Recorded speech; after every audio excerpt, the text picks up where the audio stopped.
కాండము 5వ అధ్యాయంలోని మొదటి వచనం చదువుకుందాము. మోషే ఇశ్రాయేలులందరినీ పిలిపించి ఇట్లా నేను ఇశ్రాయేలులారా, నేను మీ వినికిడిలో మీరు చెప్పుచున్న కట్టడలను విధులను విని వాటిని నేర్చుకొని వాటిని అనుసరించి నడువుడి. ఇక్కడ తెలుగు అనువాదంలో వినటము, నేర్చుకోవటము, అనుసరించి నడవటం మాత్రమే ఉంది. నేను ఇంగ్లీష్లో చదువుతాను చూడండి. Hear, O Israel, the statutes and judgments which I speak in your ears this day, that ye may learn. ఇక్కడ హియర్ అంటే వినండి, ye may learn అంటే నేర్చుకోండి అని చెప్తూ అండ్ కీప్ ఈ పదము తెలుగు అనువాదంలో లేదు. And keep and do them అంది, అనుసరించి ప్రవర్తించండి అని అనుంది. కానీ అండ్ కీప్ అనే పదం లేదు. చూడండి, అప్పుడప్పుడు ఇంగ్లీష్ అనువాదానికి తెలుగు అనువాదానికి ఎంత తేడా అంటే 4 స్తంభాలు ఇక్కడ. వినండి, నేర్చుకోండి. తెలుగు అనువాదం ప్రకారం, ఇంగ్లీష్ అనువాదం ప్రకారము వినండి, నేర్చుకోండి. కీప్ అంటే నిక్షిప్తం చేసుకోండి, అంటే మీ హృదయంలో నిక్షిప్తపరచుకోండి. తరువాత అనుసరించండి. 4 స్తంభాలు. ఏ విశ్వాసికైనా లేఖనాలలోంచి వినాలా, నేర్చుకోవాలా, హృదయమందు నిక్షిప్తం చేసుకోవాలా, తర్వాత వాటిని అనుసరించి అంటే మన అనుదిన జీవన విధానంలో అవి ప్రజలు చూడాలా. మన జీవన విధానంలో చూడాలంటే మనం సజీవ కరపత్రికలాగా ఉండాలా. సో ఉదయకాలంలో మనం ఏం చూసినామంటే ఆదాము అవ్వలు ఆజ్ఞ అతిక్రమించి పాపం చేయటము, తర్వాత దేవుడు వారికి ఆదికాండం 3వ అధ్యాయం 15వ వాక్యంలో రక్షకుణ్ణి వాగ్దానం చేయటము, తర్వాత అక్కడి నుంచి ఆదాము సంతానంలోని సేతు సంతానంలో నుంచి వచ్చిన అబ్రహామును చూసినాము. అబ్రహామును ఒక్కడిగా పిలుచుకోవటం చూసినాము.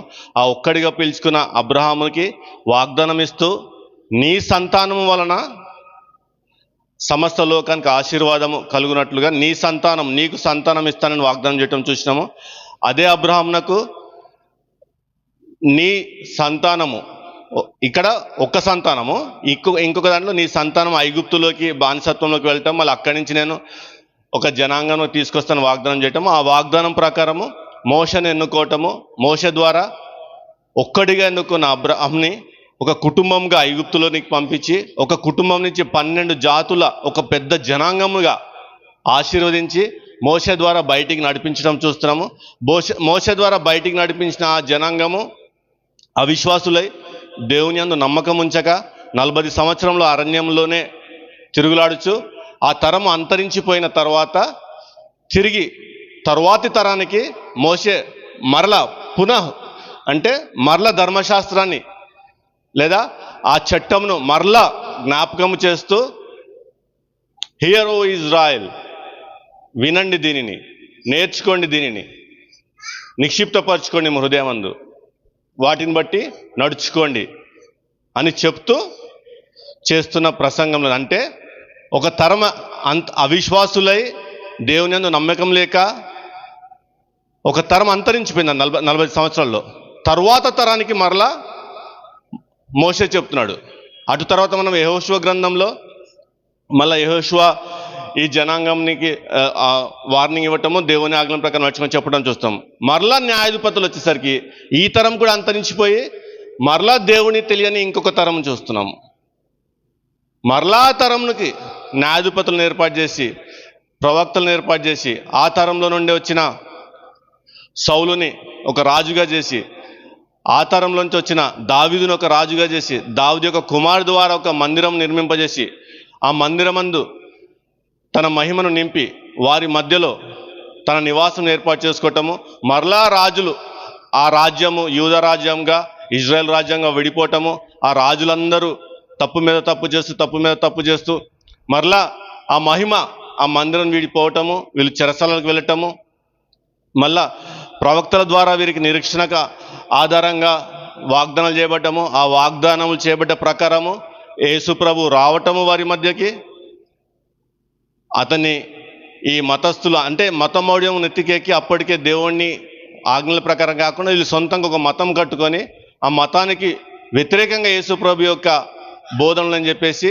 అతన్ని చంపటము, అతన్ని చంపిన తర్వాత ఆ శాపము తమ మీదకి తమ తర్వాత తరాల మీదకి ఉండనివ్వండి అని చెప్పి పిలాతు దగ్గర అనుకోవటము.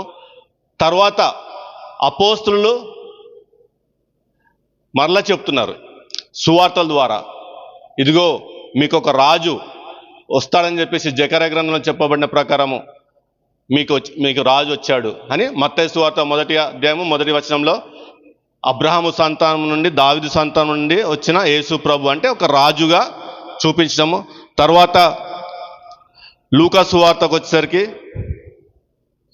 మార్కు సువార్తకు వచ్చేసరికి మై సర్వెంట్ అని ఎక్కడైతే జకర్యా గ్రంథంలో చెప్తాడో బిహోల్డ్ మై సర్వెంట్ అని చెప్తాడో ఆ విధంగా ఇదిగో పరిచారకుడు, దేవుని యొక్క పరిచారకుడు పరిచర్య చేయించుకుంటకు కాకుండా చేయుటకు వచ్చని చెప్పటము.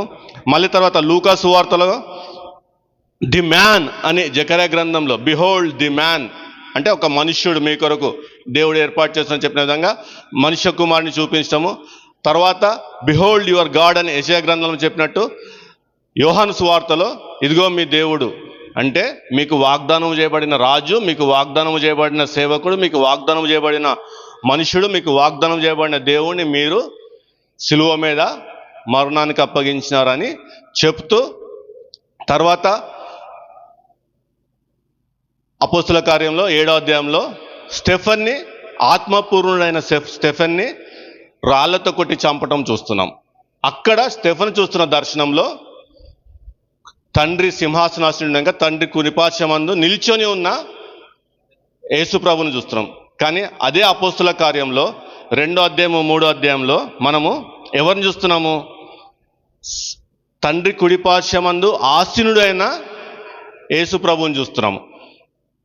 కానీ ఇక్కడ 7వ అధ్యాయంకి వచ్చేసరికి కుడిపార్శ్వమందు నిల్చొని ఉన్న యేసు ప్రభుని చూస్తున్నాము. ఎప్పుడు నిల్చుంటాడు ఈయన అని చూస్తే యెషయా గ్రంథము 3వ అధ్యాయంలోని 13వ వచనంలో స్పష్టంగా జడ్జిమెంట్, తీర్పు తీర్చటానికి ఆయన నిల్చుంటాడు. కానీ ఇక్కడ తీర్పు తీర్చబడలేదు. వెంటనే మొత్తం ఇక్కడ దాకా వచ్చిన ఒక ఎత్తు అయితే, ఇక్కడ దాకా చెప్పబడిన ఒక ఎత్తు అయితే, సడన్గా 8వ అధ్యాయంలో పౌలుని ఎన్నుకుంటాడు. 12 మంది అపోస్తులు భూమిపై ఉన్నప్పుడు చేసిన పరిచర్యలో 12 మంది అపోస్తులను ఏర్పాటు చేసుకుంటే 12వాడు తప్పిపోతే మళ్ళా తర్వాత ఒకరిని చిట్టీల ద్వారా వీళ్ళు ఇంకొకరిని ఏర్పాటు చేసుకుంటే 12 మంది అపోస్తులను ఏర్పాటు చేసుకుంటే వీళ్ళందరినీ కాదని చెప్పేసి మరలా పౌలుని ఏర్పాటు చేసుకుంటాడు. పౌలుని ఏర్పాటు చేసుకుని ఏం చెప్తాడంటే,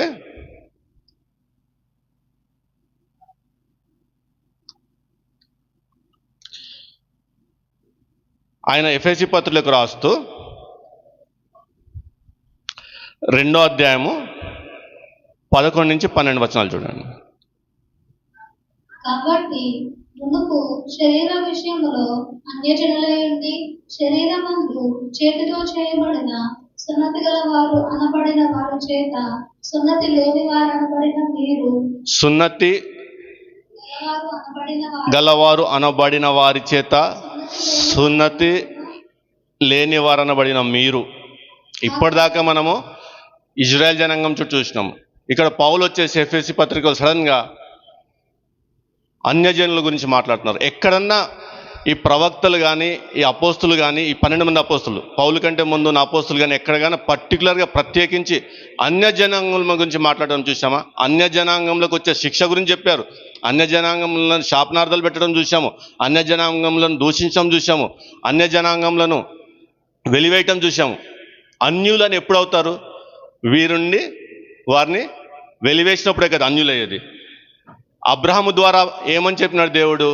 నీ సంతానము ద్వారా అందరూ ఆశీర్వదింపబడతారని చెప్పినారు. కానీ ఇక్కడ యేసు ప్రభు కాలం చూస్తే కేవలము వారు మాత్రమే దేవుని సంబంధులుగా, మిగిలిన వారందరూ అన్యులుగా చూస్తున్నాం. అంటే ఈ అపోస్తులు ఎవరు కూడా ఈ అన్యుల గురించి మాట్లాడలేదు. అపోస్తులు ఎవరితో మాట్లాడినా కానీ యూదా జనాంగంతోనే మాట్లాడారు, వారికే బోధించారు, వారినే గద్దించారు. అన్యుల దగ్గరికి వెళ్ళిన కొర్నేలి అన్యుడే వెళ్ళినా కానీ ప్రత్యేకించి అన్యులకు సపరేట్గా అన్నట్టుగా, లేకపోతే అన్యులకు ప్రత్యేకింపబడినట్టుగా ఏం చెప్పట్లేదు.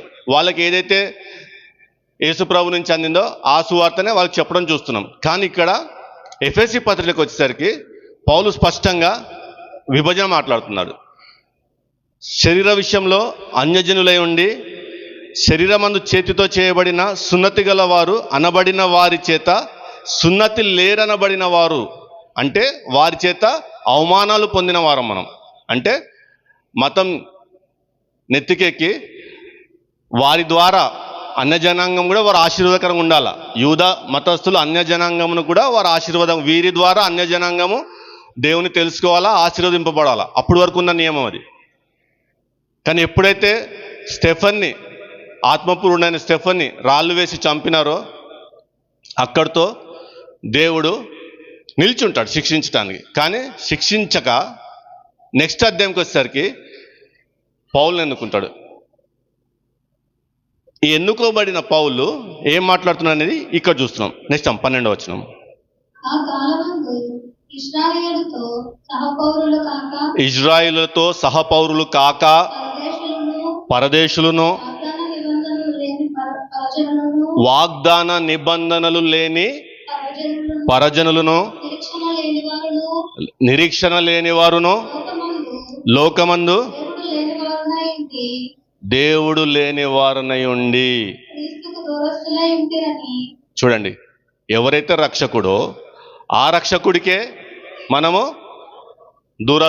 మనమంటే కోపం వస్తుందేమో, అన్యులం అన్నాం. ఇప్పుడు ఇతరులు మనకు అన్యులు. ఇప్పుడు మనం విశ్వాసులం కాబట్టి ఇతరులు మనకు అన్యులు. కానీ ఆ సమాధాన సువార్త మనకు రాకమునుపు మనము అన్యులమే, క్రీస్తుకి దూరస్తులమే. ఒక చిన్న స్టోరీ చెప్తానండి. ఒక మంచి పెళ్లి విందు భోజనం ఏర్పాటైంది. మంచి సందడి, మంచి ఆనందంతో, వాయిద్యాలతో, పాటలతో ఆ ప్రాంతమంతా, ప్రాంగణమంతా కోలాహలంగా ఉంది. ఆ ప్రాంగణం చుట్టూ ఒక గోడ నిర్మింపబడి ఉంది. ఆ ప్రాంగణం వెలుపల నుండి ఆ ప్రాంగణంలోకి వెళ్ళాలా. అదంతా చూసి నేను కూడా ఇందులో పాలిభాగస్తుడు అవ్వాలన్న కోరికతో మనము ఆ ప్రాంగణం లోపలికి వెళ్ళటానికి ప్రయత్నిస్తాం. వెళ్ళే ప్రయత్నంలో కాపలదారుడు నీకు ప్రవేశము లేదు, నీకు ఆహ్వానము లేదు, లేకపోతే నువ్వు మా వాడివి కాదు అని బయట నిలిపేస్తే ఎట్లా ఉంటుంది ఆలోచించండి. ఎట్లా ఉంటుంది ఆలోచించండి. మాకు మీకు సంబంధం లేదు, మా దేవుడికి మీకు సంబంధం లేదు, మాకు ఇవ్వబడిన నిబంధనలు మీకు ఇవ్వబడలేదు, మేము సున్నతి చేయబడిన వారము, ప్రత్యేకమైన జనాంగము, దేవుని ద్వారా ప్రత్యేకంగా ఎన్నుకోబడ్డ జనాంగము, దేవుని ద్వారా బానిసత్వంలో నుండి వెలుపలకు తీసుకురాబడి వాగ్దాన దేశం అనుగ్రహింపబడి ఇన్ని తప్పులు చేస్తున్న మా తరతరాలు ఇన్నిసార్లు తప్పిపోయినా కానీ ఆ తరతరాలు అప్పుడు కూడా అన్యులు కూడా ఉన్నారు కదా వాళ్ళతో పాటు. ఆ తరతరాలు తప్పిపోతున్నప్పుడు కూడా అన్యులు కూడా ఉన్నారు కదా. ఇప్పుడు ఆ 40 సంవత్సరాలు ఆ తరంతో అన్యులు కూడా బయటకు వచ్చినారు కదా ఐగుప్తులో నుండి వీరితో పాటు. ఆ అన్యులను బట్టి వీళ్ళు సనగటము, గొనటము, మాకు అక్కడ కూరగాయలు దుంపలు లేవా, ఇడికి తీసుకొచ్చినామని మొత్తుకోవటం, ఏడవటము, నిలగటం అన్నీ చూస్తున్నాం. ఆ తరం పోయింది, తర్వాత తరం వచ్చింది, ఆ తరం పోయింది, మళ్ళీ న్యాయాధిపతులకు వచ్చేసరికి ఇంకొక తరం వచ్చింది, మళ్ళీ ఈ తరం అంతా బానిసత్వంలోకి వెళ్ళిపోయింది, బబులోనికి బానిసత్వంలోకి వెళ్ళింది. తర్వాత బానిసత్వం మళ్ళీ తిరిగి వచ్చినారు. మళ్ళా 400 సంవత్సరాలు సైలెన్స్. మళ్ళా యేసు ప్రభు వారిని దర్శించినాడు, అయినా సిలువేసినారు. ఇక్కడెక్కడ కూడా అన్య జనాంగమునకు వారి ద్వారానే ఆశీర్వాదం అని, కానీ మనకు దేవుడికి డైరెక్ట్ ఎక్కడైనా కనెక్షన్ కనపడుతుందా? దేవుడు మనవాడే ఉన్నాడా?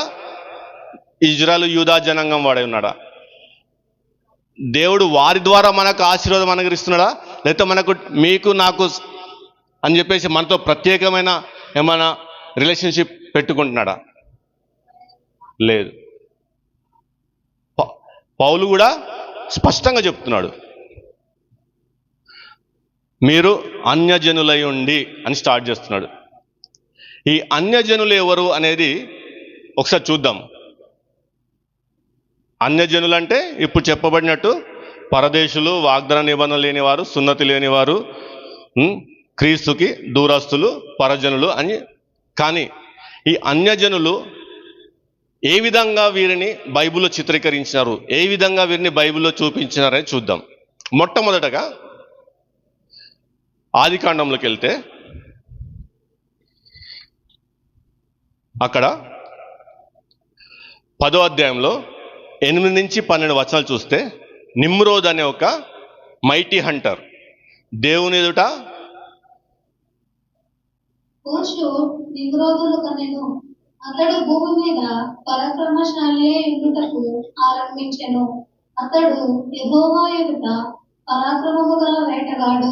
కాబట్టి యెహోవా ఎదుట పరాక్రమము గల వేటగాడైన నిమ్రోదు వలె అను లోకోక్తి కలదు.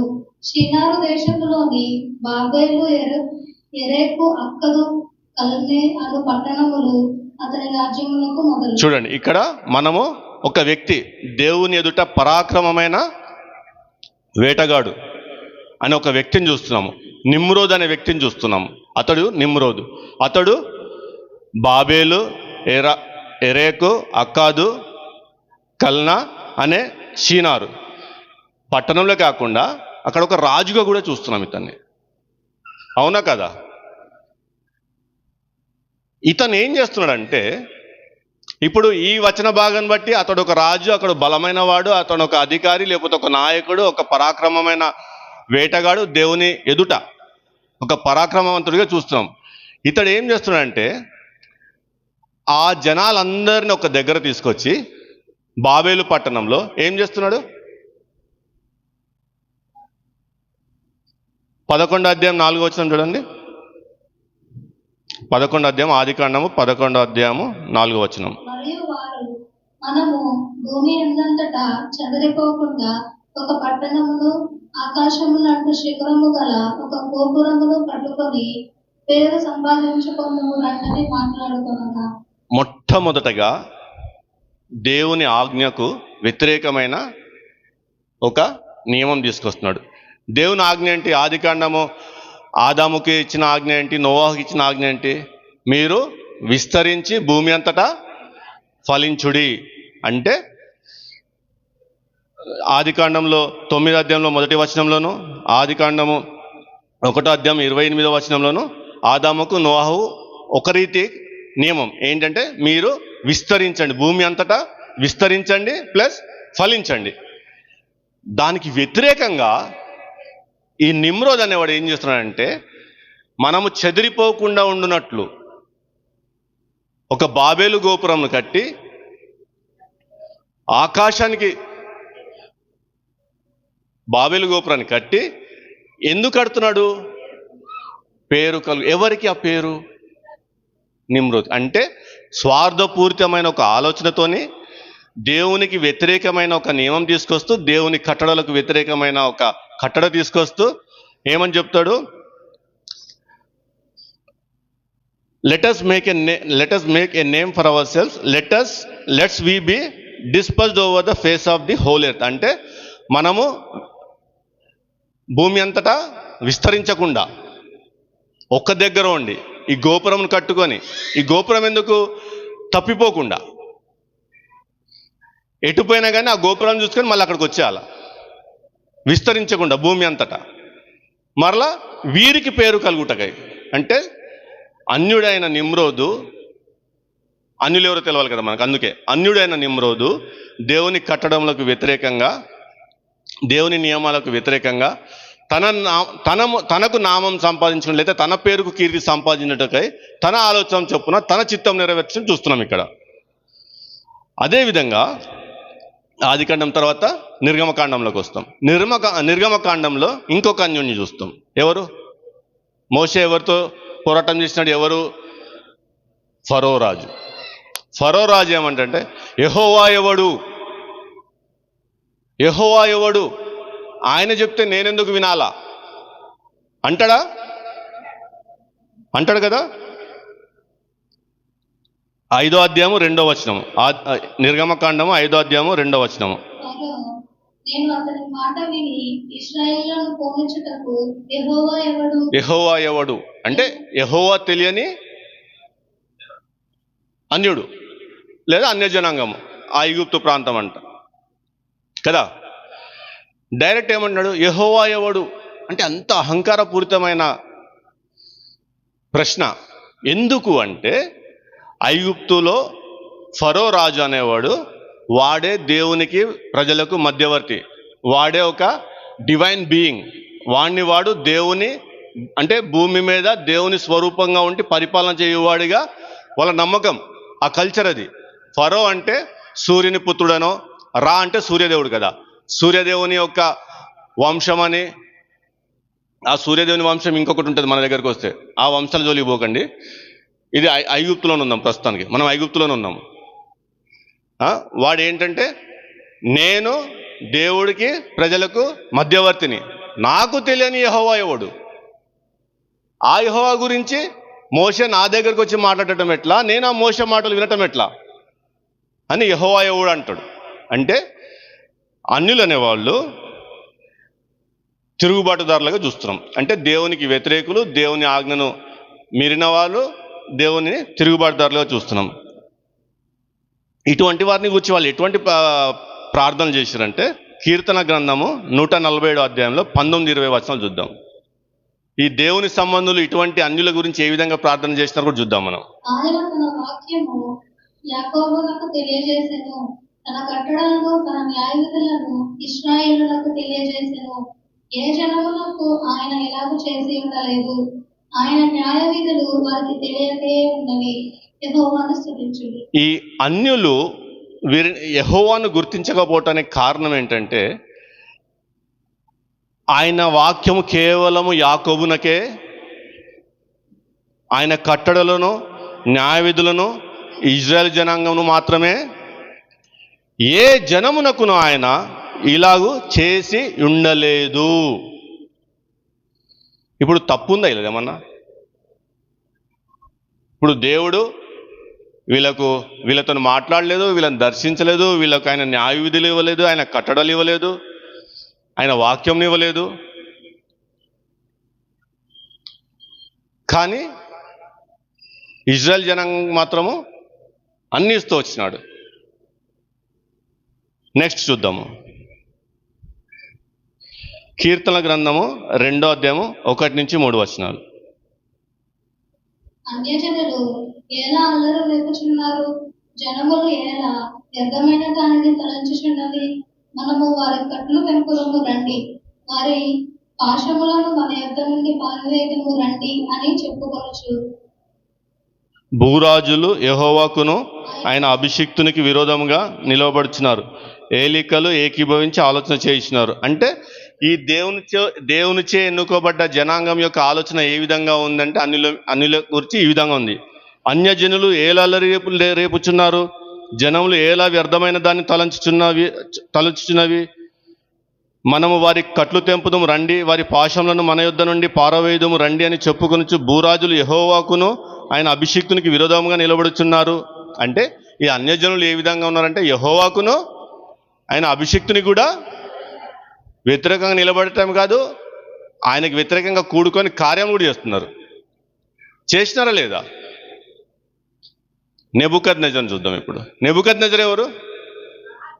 రాజు, ఒక అన్యుడు రాజు. ఈయన ఎన్నుకున్న ప్రజలను, ఈయన ఎన్నుకున్న జనాంగంని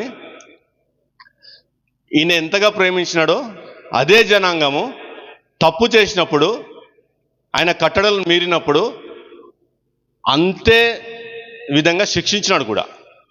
పక్షపాతం ఎక్కడ చూపించలేదు. కానీ ఆ శిక్షించటానికి ఉపయోగించుకున్నది ఎవరిని? ఇజ్రాయేలులను శిక్షించటానికి ఉపయోగించుకున్నది అన్యజనాంగముల రాజులను ఉపయోగించుకున్నాడు. అదే కోణంలో నెబుకద్నెజర్ని కూడా వాడుకున్నాడు. మళ్ళా ఫరో సమయంలో కూడా నేను ఫరోకి ఆ మనసు పుట్టించి తిని. ఎందుకు? నా నామ. అసలు సామాన్యంగా బైబిల్ మొత్తం చదవకుండా ఇక్కడే ఉన్నాం అనుకోండి, మనం బైబిల్ మొత్తం ఉదయం చెప్పినట్టు మొత్తం బైబిల్ తెలియదు మనకు. ఒక గ్రంథం తర్వాత ఒక గ్రంథం తర్వాత చదువుతూ ఇక్కడ ఫరో దగ్గరకు వచ్చేసరికి, అరే ఫరోది ఏం తప్పు ఉంది? దేవుడు కదా అతని హృదయాన్ని కఠినపరిచింది. అందుకు కూడా ఫరో యెహోవా యెహోవాడు అని చెప్పేసి అంత గర్వంగా ఛాలెంజ్ చేసింది అని కదా మనం ఆలోచించేది. మళ్ళీ నెబుకద్నెజర్ దగ్గరకు వచ్చేసరికి కూడా ఆయన ప్రజలు మాట వినరు, తప్పు చేస్తారు, దేవుడే అప్పచెప్తాడు. నెబుకద్నెజర్ 2 రాజులు 25వ అధ్యాయము 8 నుంచి చదవండి. నేను ఆపుకున్నప్పుడు ఆపిద్దరు కానీ. 2 రాజుల గ్రంథము 25వ అధ్యాయము 8 నుంచి.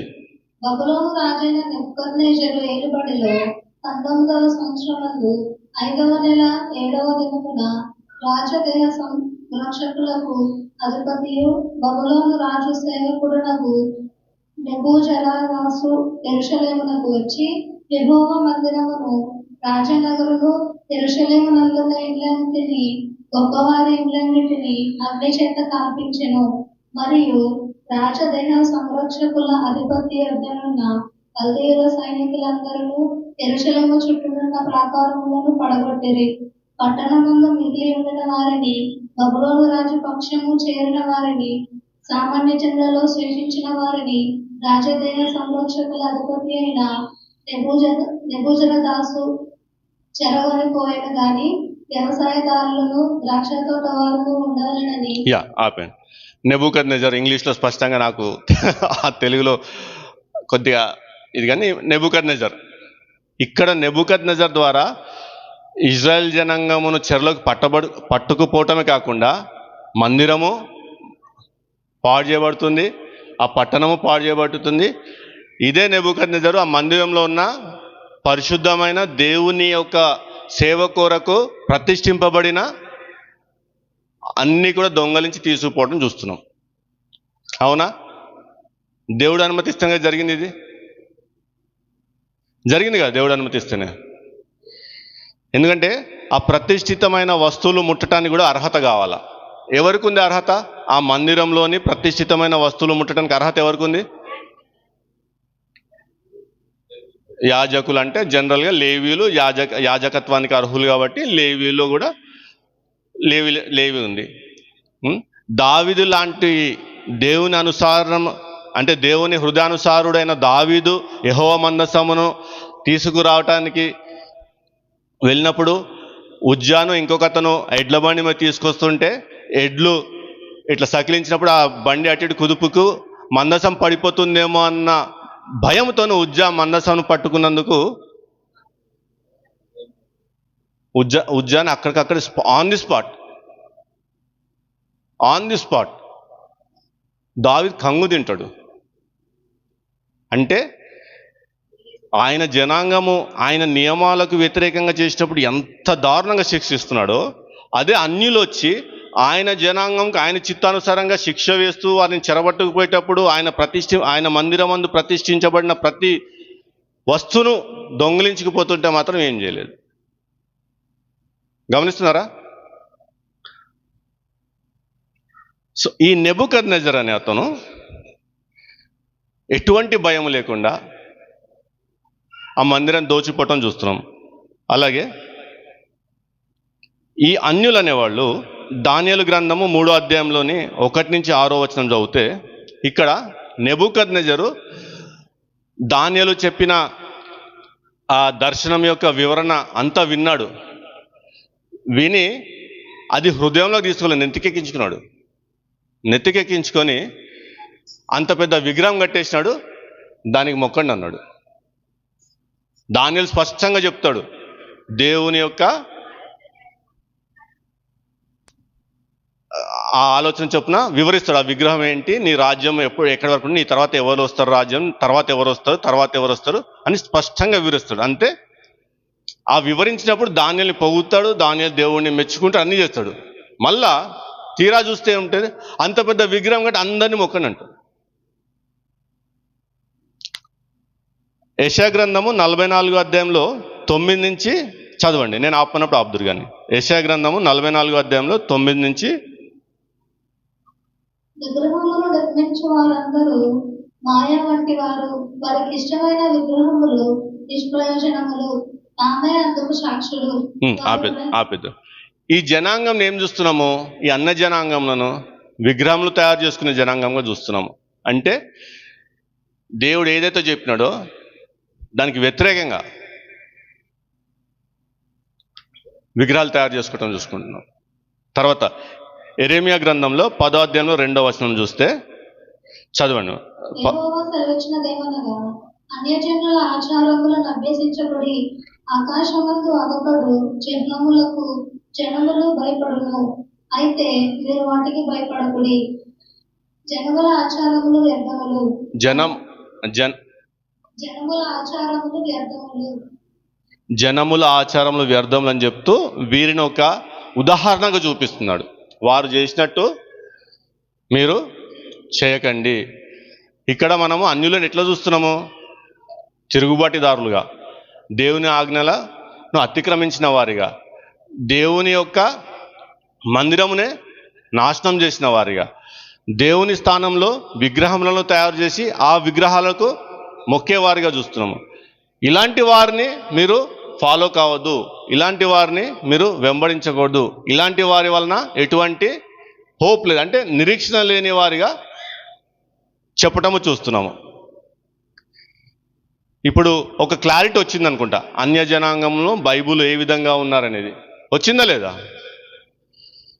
సో ఇటువంటి వారి గురించి మరి ఎక్కడ కూడా ఎందుకు చెప్పట్లేదు అంటే అందుకే చెప్పట్లేదు అంట నేను.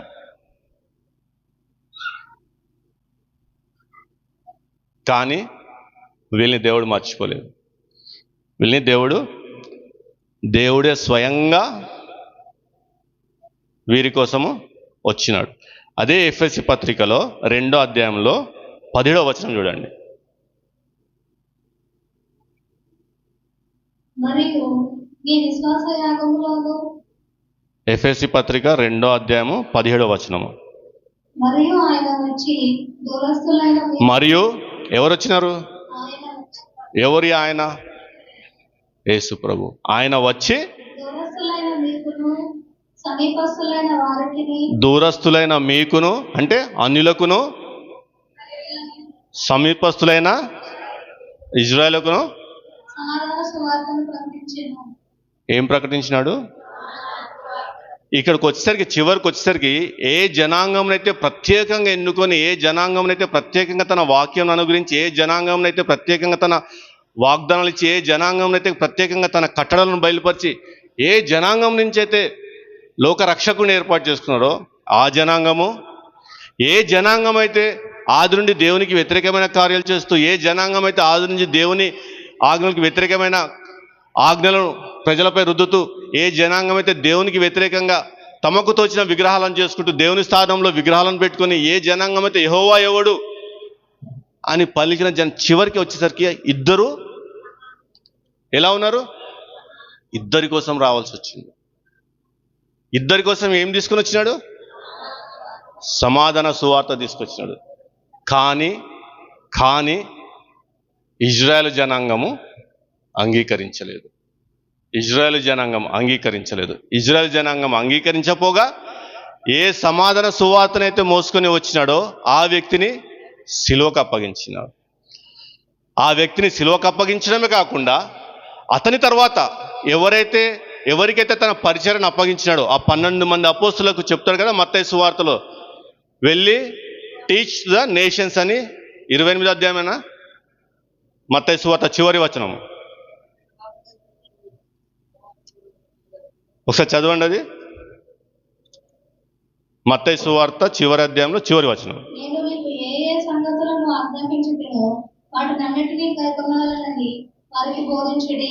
ఇదిగో నేను యుగ సమాప్తి వరకు సదాకాలము మీతో కూడా ఉన్నానని వారికి. 28వ అధ్యాయంలో చివరి వచనము 20వ వచనంలో ఏమంచి 19-20 వచనాల్లో తన శిష్యులకు చెప్తున్న విషయం,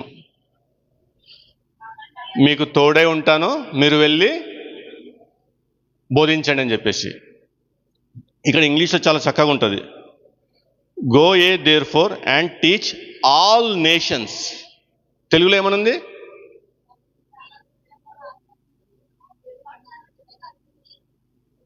కానీ ఇంత చక్కగా టీచ్ ఆల్ నేషన్స్, అన్ని జాతులకు, అంటే భూమి మీద ఉన్న సమస్త, నేషన్ అంటే జాతే కదా, దేశం అన్నామా మన తెలుగు దేశాలు, అన్ని దేశాలకు అన్నాం. ఓ బాధ వెళ్ళిపోతుంది. బాబేలు గోపురం దగ్గర చెదరగొట్టబడ్డ ప్రతి జనాంగంలో, ప్రతి జాతికి వెళ్ళి వీళ్ళు ఏం చేయాలా? సమాధాన సువార్త ప్రకటించాల.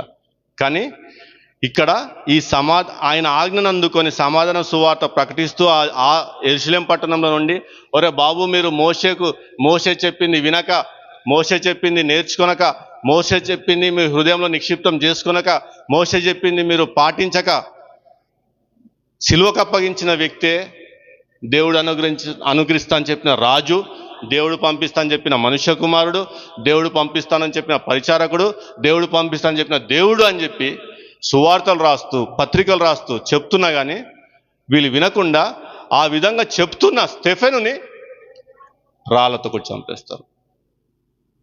స్టెఫెన్ని రాళ్లతో కూడా చంపేయంగానే అక్కడ సాక్షిగా ఉన్నది ఎవరు? సౌలు. చాలా సంతోషం, టక్ టక్ అని చెప్పేస్తారు. వందనాలు. మంచి వాక్యం బోధిస్తున్నారు మీకైతే. కానీ అది అయిపోయిన తర్వాత ఇక్కడ ఒక అద్భుతకరమైన రీతిలో, ఎవరు ఊహించని రీతిలో, ఎక్కడ చెప్పబడని రీతిలో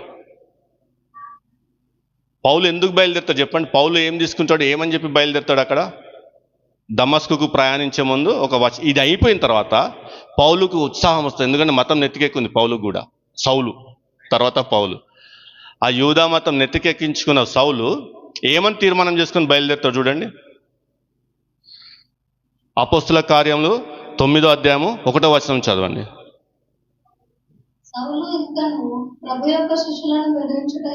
ఇంకను ప్రభు యొక్క శిష్యులను బెదిరించుటైనను, హత్య చేయుటైనను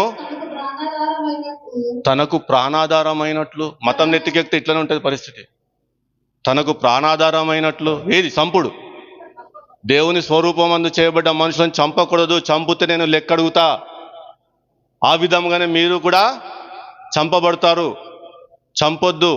దేవుని స్వరూపమందు చేయబడ్డారు. నోహా కూడా అదే చెప్తాడు కదా, దేవుని స్వరూపమందు చేయబడ్డ వారిని మీరు చంపకూడదు. వీడు మతం నెత్తికెక్కించుకొని దేవుని ఆజ్ఞలను పక్కన పెట్టేసి సౌలు ఇక్కడ ఏమంటుండు? వాళ్ళని చంపటము ప్రాణాధారమైనట్లు. అస్సలు ఇవే పనేం లేదు, ఇక అన్ని పక్కన పెట్టేసినాడు. వీళ్ళని పట్టుకొని చంపాలా అని బయలుదేరినాడు. దమస్కు మార్గం జ్ఞాపకం తెచ్చుకోండి. సౌలా ఆకాశం నుండి భూమి మీద 3.5 సంవత్సరాలు కష్టపడి, నానా అగచాట్లు పడి, నానా తిప్పలు పడి, తిండి లేక, నిద్ర లేక, ప్రకటిస్తూ, గూడు లేక, నిద్రపోతాం నీడ లేక, వాళ్ళు కొడతానికి వస్తే, చంపుతానికి వస్తే తప్పించుకుంటూ వెళ్తూ, రాత్రి అంతా ప్రార్థన చేసుకుంటూ, పగలంతా సువార్త ప్రకటిస్తూ, ఒక సమయంలో 72 మందికి పైగా ఉంటారు ఈయన దగ్గర శిష్యులు. కానీ చివరికి ఎంతమంది మిగులుతారు? 12 మంది మిగులుతారు. సిలువ వేయబడి నాటికి ఎవరు ఉండరు, అందరూ పారిపోతారు. పట్టుకున్న వెంటనే పారిపోతాడు. పెద్ద మనిషి ఎవరైతే ఈ రాయిపై సంఘం కట్టబడుతుంది అని చెప్పబడ్డాడో ఆ పెద్ద మనిషి నాకు తెలియదు అంటాడు. నాకు తెలియదు. ఒక్కసారి, 2 సార్లు, 3 సార్లు. అయినా దేవుని కృప, దేవుని ప్రేమ, దేవుని ప్రేమ క్షమిస్తూ హక్కున చేర్చుకుంటూ, మళ్ళీ బోధిస్తూ, ఇట్లా చేయండి అని చెప్తూ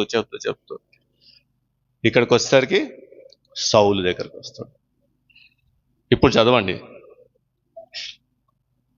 అపోస్తుల కార్యములు 1 నుంచి 6 వరకు చదవండి.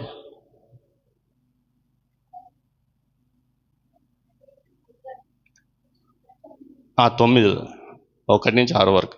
సౌలు ఇంకను ప్రభు యొక్క శిష్యులను బెదిరించుటయు, హత్య చేయుటను తనకు ప్రాణాధారమైనట్లు ప్రధాన యాజకుని యొద్దకు వెళ్ళి ఈ మార్గమందుల పురుషులనైనను స్త్రీలనైనను కనుగొనిన ఎడల వారిని బంధించి యెరూషలేమునకు తీసుకొని వచ్చుటకు దమస్కులోని సమాజంలో వారికి పత్రికలు ఇమ్మని అడిగాను. ఎక్కడ యెరూషలేము, ఎక్కడ దమస్కు, ఈయనకి ఏం పని? ఈ పని కట్టుకొని పోయి మరి అడుగుతుండు, నాకు పర్మిషన్ ఇయ్యి. ఏమని దేవుడు ఏమని చెప్పిండా? పోయి వాళ్ళని శిక్షించు, వాళ్ళని ఇచ్చేయాలి, ఏం లేదు. ఈయన వాళ్ళని చంపుట ప్రాణాధారం అంటే దేవుని ఆజ్ఞలకు ఇక్కడ జరుగుతున్న సందర్భానికి ఎటువంటి సంబంధం లేని ఒక మతంను స్థాపించుకున్నారు వీళ్ళు. ఆ మతంలో ఏంటంటే మమ్మల్ని ప్రశ్నిస్తే మేము చంపేస్తాం. మేము పెట్టిందే నియమం, ఆ మత పెద్దలు పెట్టిందే నియమం, వాళ్ళు చేసిందే చట్టము. దాన్ని మీరు ఎవరన్నా ప్రశ్నిస్తే చంపేస్తాం. మీరు భారతదేశానికి ఏమి పోల్చుకోకండి. నేను ఇజ్రాయెల్ దగ్గరనే ఉన్నాను, అదే బైబిల్ గ్రంథం నుంచి మాట్లాడుతున్నాను. మీరు అక్కడి నుంచి టక్కుని ఇక్కడికి వచ్చి ఇప్పుడు మా దేశంలో ఇదే జరుగుతుంది కదా, మేము వాక్యం చెప్దామంటే మమ్మల్ని చెప్పనేయట్లేదు, కొడుతున్నారు, తంతున్నారు, చంపుతున్నారు. అక్కడ రాకండి, అక్కడ తర్వాత వద్దాం, రేపు వద్దాం అక్కడికి. సో ఇప్పుడు ముందుకు చదవమ్మా. అతడు ప్రయాణం చేయొచ్చు దమస్కు దగ్గరకు వచ్చినప్పుడు అకస్మాత్తుగా ఆకాశము నుండి ఒక వెలుగు అతని చుట్టూ ప్రకాశించెను. అప్పుడు అతడు నేల మీద పడి, సౌలా సౌలా, నీవేళ నన్ను హింసించుచున్నావు. అంటే సౌలు ఉద్దేశము ఆ మనుషులను చెరపట్టుకొచ్చి ఎవరైతే వెంబడిస్తున్నారో ఆ మనుషులను పట్టుకురాలనంటే, ఇక్కడ ఈయనేమంటున్నాడు, అకస్మాత్తుగా అతని చుట్టూ ప్రకాశించను వెలుగు, అతని చుట్టూ ప్రకాశించను వెలుగై. ప్రకాశించిన వెంటనే నేల మీద పడిన సౌలా సౌలా, నీవేళ నన్ను హింసించుచున్నావు అని తనతో ఒక స్వరము పలుకుట వినెను. ఇతను వెంటనే మరి ఏ మోడ్లో ఎలానైనాడో, ఏ మోడ్లో సింక్ అయినా కానీ వెంటనే ప్రభువా ప్రభువా నీవెవడవని అడగగా ఆయన, నేను నీవు హింసించుచున్న యేసును. ఒక ప్రత్యేకమైన రీతిలో, ఇంత అవసరం లేదు కానీ ఒక ప్రత్యేకమైన రీతిలో సౌలును దర్శిస్తున్నాం. ఇక్కడ దర్శించి ఏం చెప్తున్నాడు చూడండి. ఇప్పుడు 15-16 వాక్యాల దగ్గరకు వద్దాం. అందుకు ప్రభువు, నీవు వెళ్ళుము, అన్యజనుల ఎదుటను రాజుల ఎదుటను ఇశ్రాయేలుల ఎదుటను నా నామము భరించుటకు ఇతడు నేను ఏర్పరచుకొనిన సాధనమై ఉన్నాడు. దేవుడు ప్రత్యేకంగా ఎందుకు ఏర్పరచుకుంటున్నాడు? అన్యజనుల ఎదుటను. మరి ఇప్పుడు దాకా ఏమైంది? ఇప్పుడు దాకా ఎందుకు డైరెక్ట్ అన్యజనులతో మాట్లాడలేదు? ఇప్పుడు దాకా డైరెక్ట్ ఎందుకు అన్యజనులతో సమాధాన పడలేదు? అంటే అది దేవుని యొక్క ప్రణాళిక. ఒక జనాంగం ఎన్నుకున్నాడు, ఒక జనాంగం ఎన్నుకొని ఆ జనాంగం ద్వారా సమస్త భూమి మీద ఉన్న జాతులకు ఆ జనాంగంను ఒక ప్రత్యేకమైన జనాంగం చూపించి, ఒక ఉదాహరణగా చూపించి, వారిని అనుసరించి వారి ద్వారా దేవుని తెలుసుకొని వస్తే వారికి ఆశీర్వాదం కలిగే విధంగా ఒక ప్రణాళిక దేవుడు వేసినాడు. కానీ వీళ్ళు మేమే గొప్ప, మేము ప్రత్యేకమైన వారము, కట్టడలు మావి, న్యాయ విధులు మావి, వాక్యము మాది, దేవుడు మావాడు అని వీళ్ళని ఎవ్వరిని లెక్క చేయకుండా వీళ్ళని అన్యులని హేళన చేస్తూ యేసుప్రభువే స్వయంగా కుమారులకు ఇచ్చేది కుక్కలకి ఎట్లా పెట్టాలంట. అంటే ఆ విధంగా అన్యజనాంగం యొక్క స్థితి ఉన్న స్థితి. ఇప్పుడు స్వయంగా అన్యజనాంగం కోసం ఒక వ్యక్తిని 12 మందిని ఏర్పాటు చేసినా కానీ 12 మందిలో వాళ్ళకి స్ట్రిక్ట్ ఆజ్ఞ ఏంటి? అన్యుల పట్టణంలోకి వెళ్ళకూడదు ఉందా? వాళ్ళని పేతురు, యోహాను వీళ్ళందరూ ఒక దగ్గర, మన పౌలు గారు వీళ్ళందరూ వచ్చి ఒక దగ్గర కూడినప్పుడు యెరూషలేము పట్టణంలో ఒక నియమం చేసుకుంటారు. ఏమని? మేము సున్నతి చేయబడిన వారి దగ్గరికి వెళ్ళేదాము, నువ్వు సున్నతి లేని వారి దగ్గర. పౌలు రాస్తూ యేసు ప్రభు సున్నతి చేయబడిన వారికి సమాధాన సువార్త ప్రకటించుటకు వచ్చినాడని చెప్పి స్పష్టంగా రాస్తాడు. పౌలును మాత్రము అన్యజనుల ఎదుట, రాజుల ఎదుట, ఇజ్రాయేలు ఎదుటను నా నామమును భరించుటకు ఇతడు నేను ఏర్పరచుకున్న సాధనమయ్యను. ఇప్పుడు ఎఫెసీ పత్రిక 3వ అధ్యాయంలోంచి 1వ వచనం చదవండి. ఈ హేతువు చేత అన్యజనులైన మీ నిమిత్తము క్రీస్తు యేసు యొక్క ఈ హేతువు చేత అన్యజనులైన మీ నిమిత్తము క్రీస్తు యేసు యొక్క ఖైదీనైన పౌలను నేను ప్రార్థించుచున్నాను. చూడండి, ప్రత్యేకించబడి, మన కోసం ప్రత్యేకించబడి ఒక సమాధాన సువార్త. పౌలు చెప్పిన విధంగా నేను చెప్తున్న సువార్తనే మీరు అనుసరించాలా, మీరు వినాలా అని 12 మంది ఎవరైనా చెప్పినారా? నా సువార్త వలనే మీకు తీర్పు తీర్చబడునని పౌలు చెప్పినట్లు ఈ 12 మందిలో ఎవరైనా చెప్పినారా? నేను వచనాలు చెప్పట్లేదు, మీ అందరికీ తెలుసు అని చెప్పేసి చెప్పినారు ఎక్కడనా? పౌలు ఒక్కడే చెప్తాడు. అటువంటి ప్రత్యేక స్థానం పౌలుకి. పౌలు రాసిన పత్రికలు, అతని యొక్క పత్రికలు 27 నూతన నిబంధనలు 27 గ్రంథాలు ఉంటే 13 గ్రంథాలు పౌలుయే ఉంటాయి. ఈ 13 గ్రంథాలు మీరు స్పష్టంగా అధ్యయనం చేస్తే అన్యజనులకు దేవుడు ఇచ్చిన ఆశీర్వాదములు, అన్యజనులకు దేవుడు ఇచ్చిన నిరీక్షణ, అన్యజనులకు దేవుడిచ్చిన ఆ రక్షణ అర్థమవుతాయి. మనకు చాలా సింపుల్ రక్షణ, అది చెప్తాను మీకు. ఈలోపు ఇది మరి అంతకుముందు ప్రణాళికలో ఉందా లేదా అంటే యెషయా గ్రంథము 6వ అధ్యాయము 9-10 వచనాలు చదువుదాం. ఆయన నీవు పోయి ఈ జనులతో ఇట్లను మీరు నిత్యము వినుచుందురు గాని మోషే ఏం చెప్పినాడు వీళ్ళకి? వినండి. నెక్స్ట్ గ్రహింపకుందురు. ఏం చెప్పినాడు? నేర్చుకోండి. నేర్చుకోలేదు, గ్రహింపలేకపోయారు. నెక్స్ట్ నిత్యము చూచుచుందురు గాని తెలుసుకోకుందురు.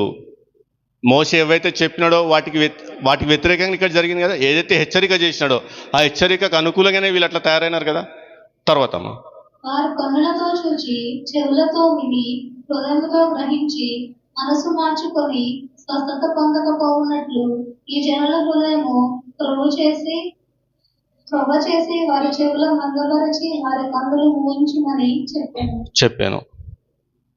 నెక్స్ట్ ఇప్పుడు మనము యోహాను సువార్త 12వ అధ్యాయంకి వచ్చి 39-40 వచనాలు చూస్తే, ఇందుచేత వారు నమ్మలేకపోయిరి, ఏలయనగా వారు కన్నులతో చూచి హృదయముతో గ్రహించి మనసు మార్చుకొని నా వలన స్వస్థపరచబడకుండానట్లు ఆయన వారి కన్నులకు అంధత్వము కలగజేసి వారి హృదయము కఠినపరిచెను అని యెషయా మరి ఒక చోట చెప్పానని చెప్తున్నట్టు చూస్తున్నాం.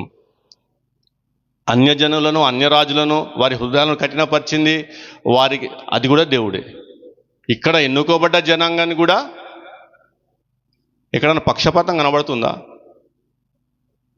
పక్షపాతం కనబడుతుంది ఎక్కడన్నా?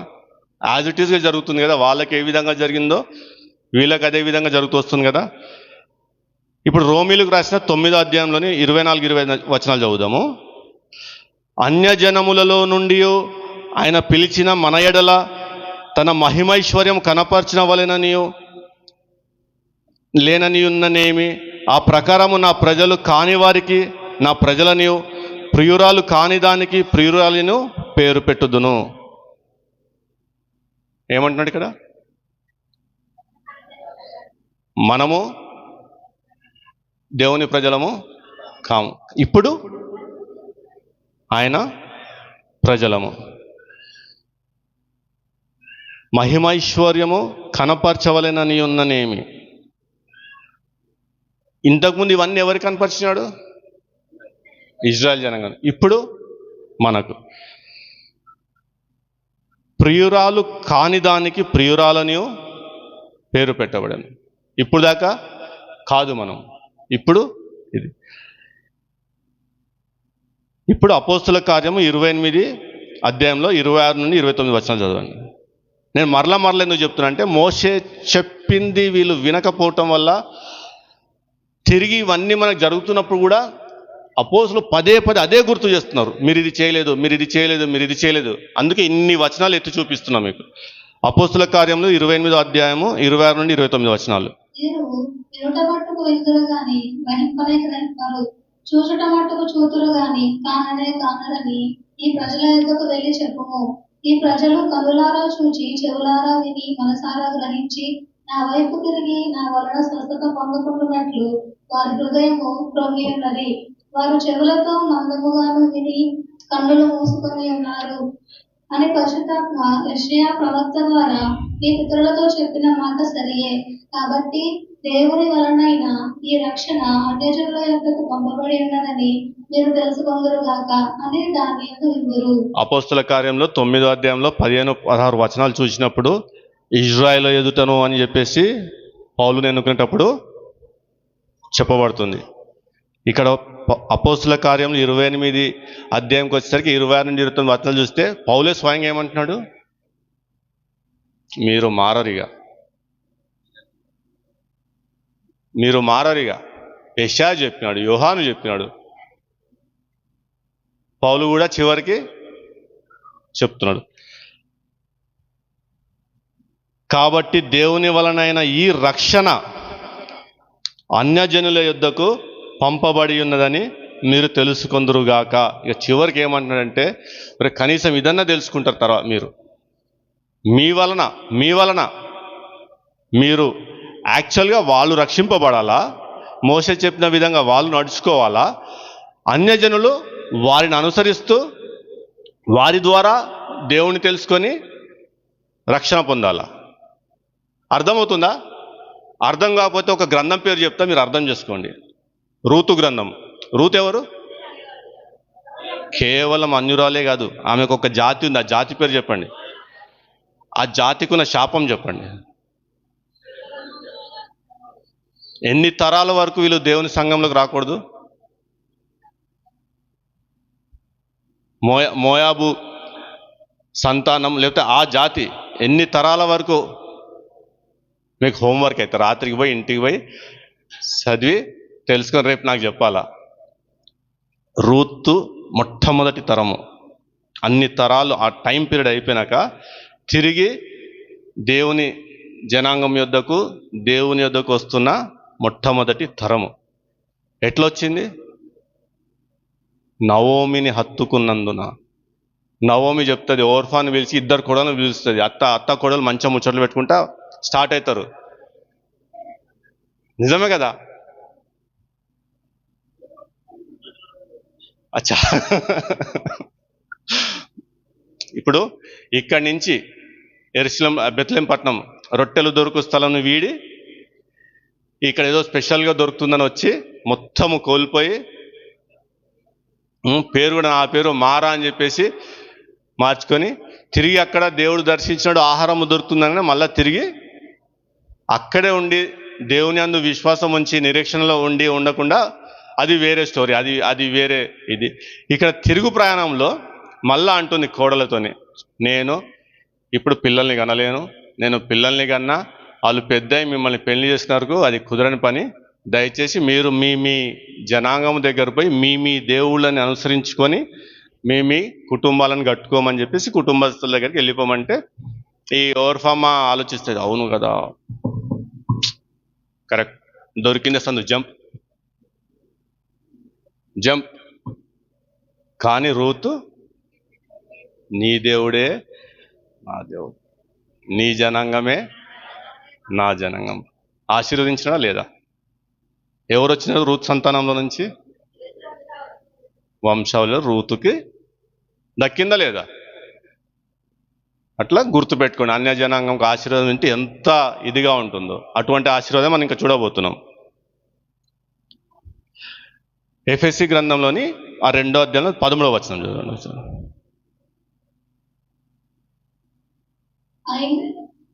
అయినను మునుపు దూరస్తులైన మీరు ఇప్పుడు క్రీస్తు యేసునందు క్రీస్తు రక్తము వలన. క్రీస్తు ఎవరి రక్తం వలన? కేవలం ఇజ్రాయెల్ జనాంగం కోసమా ఆయన చిందించింది రక్తము? కేవలము ఇజ్రాయెల్ జనాంగం కోసమా తన రక్తమును వెలగా చెల్లించింది? కాదు, మన కోసం కూడా, మన కోసం కూడా.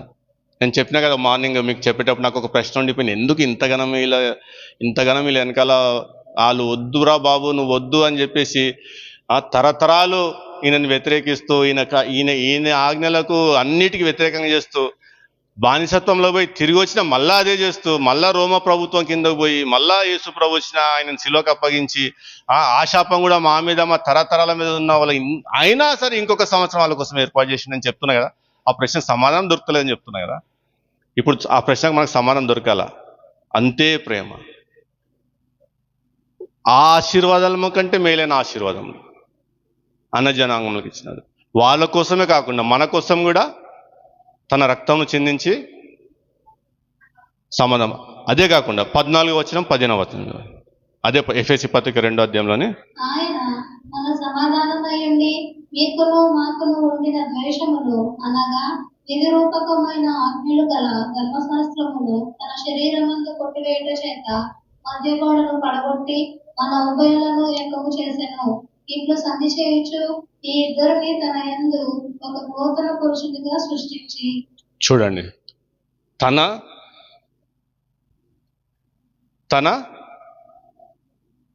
నూతనగా సృష్టి తన అని స్టార్ట్ అవుతుంది చూడు, అక్కడి నుంచి తన సిలువ వలన. ఇప్పుడు వాళ్ళు అన్యజనాంగంలో ఎఫెసీ పత్రిక 2వ అధ్యాయంలోని స్టార్టింగ్ వచనాలు చూసినప్పుడు సున్నతి లేని వారని వాళ్ళతో హేళన చేయబడుతున్నట్టు, మనకు నిబంధనలు లేవు అది నానా మాటలు అంటున్న వాళ్ళకు మనకు తేడా లేకుండా ఆ ఉన్న మధ్య గోడను కూల్చేసి నూతన శరీరంగా ఏకజనాంగంగా చేస్తున్నాడా లేదా? అంతేకాదు, తర్వాత కొలస్సీ పత్రిక 3వ అధ్యాయంలో 11వ వచనం చదవండి.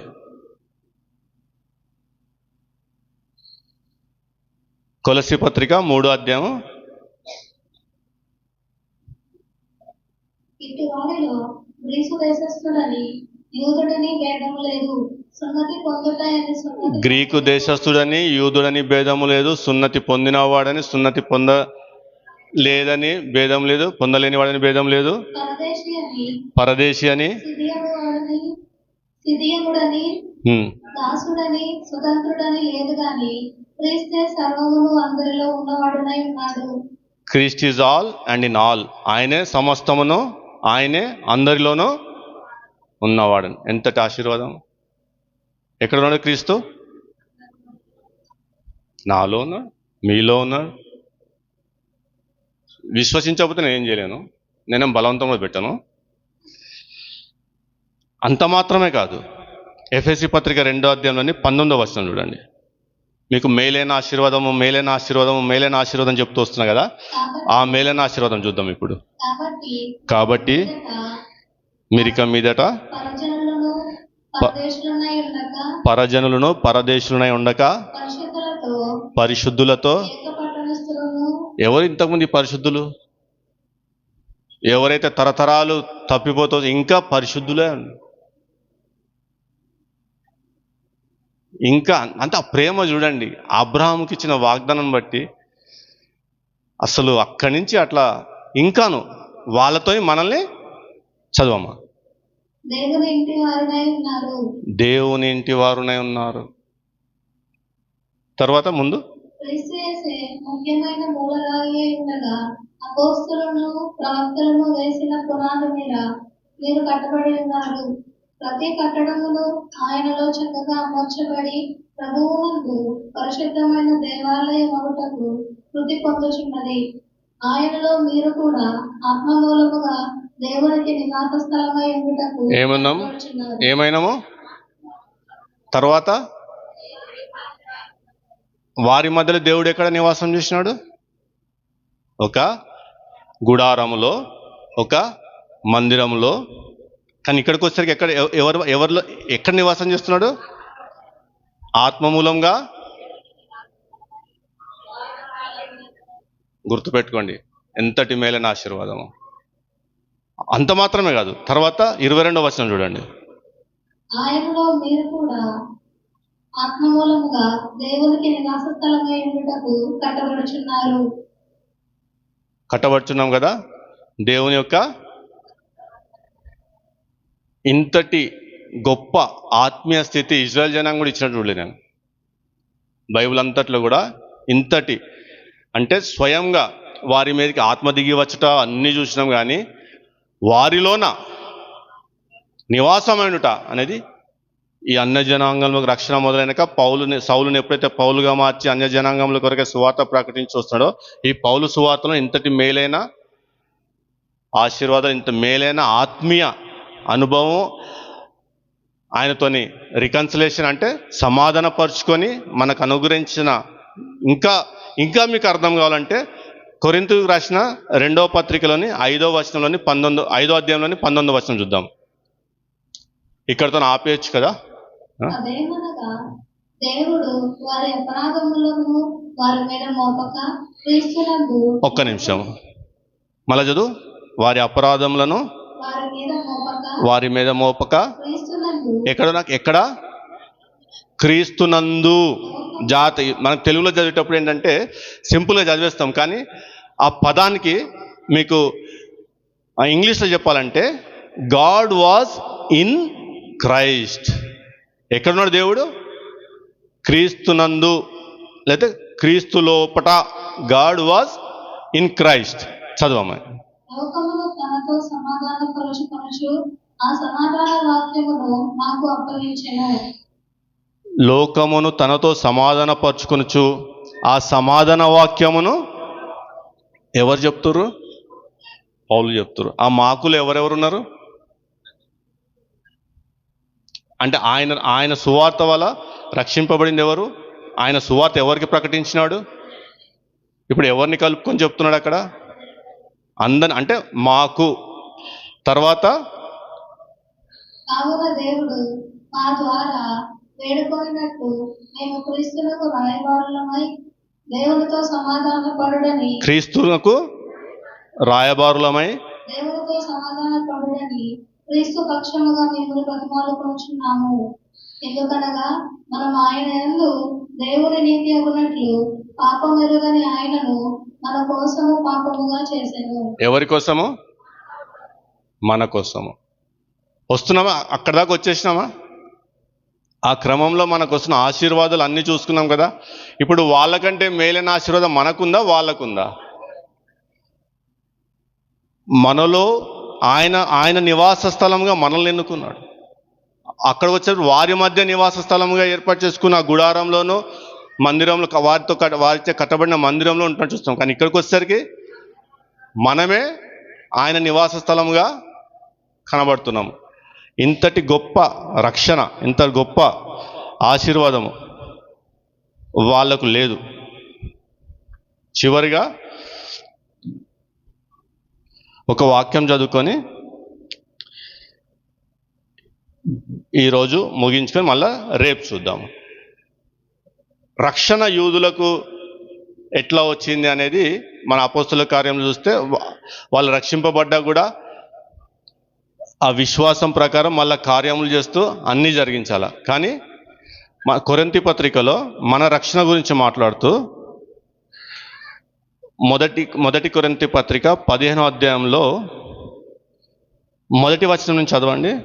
మరియు సహోదరులారా, నేను మీకు ప్రకటించిన సువార్తను. జాగ్రత్తగా వినండి. మరియు సహోదరులారా,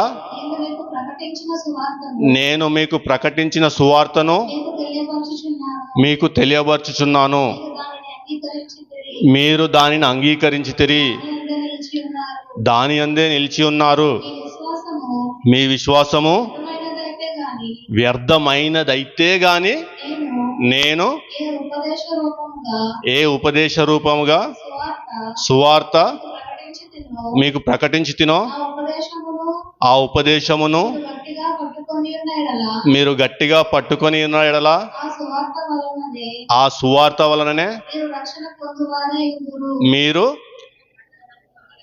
రక్షణ పొందువారై ఉన్నారు. మోషే ఏం చెప్పినాడు వాళ్ళకి? నా మాటలు జాగ్రత్తగా విని వాటిని నేర్చుకొని వాటిని మీ హృదయమందు నిక్షిప్తపరచుకొని వాటిని అనుసరించితేనే, తప్పినాక దానికి వ్యతిరేకమైన చేస్తే మీకు ఏవి కూడా ఏ విధంగా అయితే అన్యజనాంగం ఎదుటి నుంచి వెళ్ళగొట్టి శిక్షించాడో ఆ విధంగా అన్ని ఆ శిక్షలు అన్నీ చెప్తా వస్తాడు. ఇక్కడ పౌలు ఏం చెప్తున్నాడు? అటువంటిది ఆజ్ఞ వస్తుందా లేదా, లేకపోతే ఏమైనా వ్యతిరేకంగా ఏమైనా చెప్తున్నాడా? మళ్ళా ఏం చెప్తున్నాడు? మళ్ళా చదవమ్మా. మళ్ళా పౌలు చెప్పి జాగ్రత్తగా విని ఈరోజు ముగించుకుందాం. మీరు దానిని అంగీకరించితిరి, దాని అందే నిలిచి ఉన్నారు, దాని అందే నిలిచి ఉన్నారు. మీ విశ్వాసము వ్యర్థమైతే గాని నేను ఏ ఉపదేశ రూపకముగా సువార్త మీకు ప్రకటించుతునో ఆ ఉపదేశమును మీరు గట్టిగా పట్టుకొని ఉన్న ఎడలా, ఆ ఉపదేశమును ఏదైతే పౌలు ఉపదేశించినాడో, ఏదైతే నా సువార్త అన్య జనాంగముల కోసమే పౌలు సమాధాన సువార్త ప్రకటిస్తూ ఆ సువార్తను ఆ ఉపదేశమును గట్టిగా పట్టుకున్న ఎడలా మీరు రక్షణ పొందువారయుందురు. లేకపోతే తలలు వంచుకుంటే ప్రార్థించి ముగించుకుందాం.